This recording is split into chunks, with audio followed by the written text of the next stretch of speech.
Christians. In these verses here, James is teaching us that faith without works is dead. He is not teaching that you're saved by works. But he's also not saying that your belief of biblical truth is sufficient for true religion.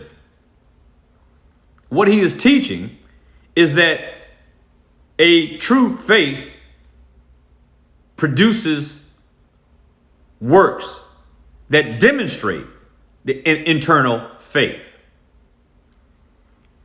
He is warning us to be weary.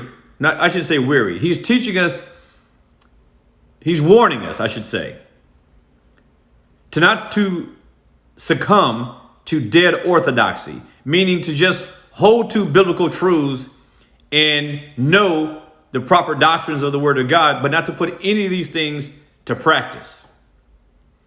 And in the previous passages, we see him talking about being slow to speak and swift to hear.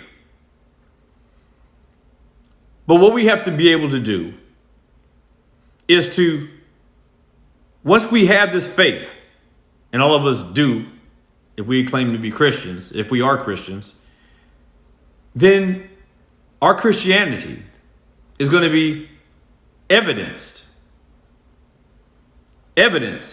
by how we conduct ourselves. Not just by what we believe, but also how we behave, how we respond.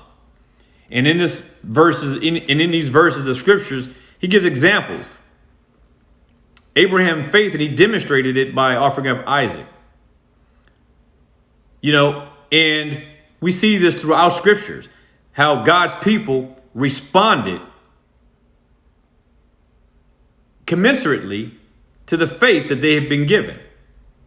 They acted. They didn't just believe and didn't act. They believed, and that belief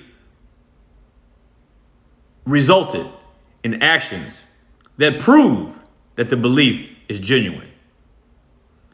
And James also includes here that faith, demons don't have faith, but they know all the truths of the scriptures better than we do.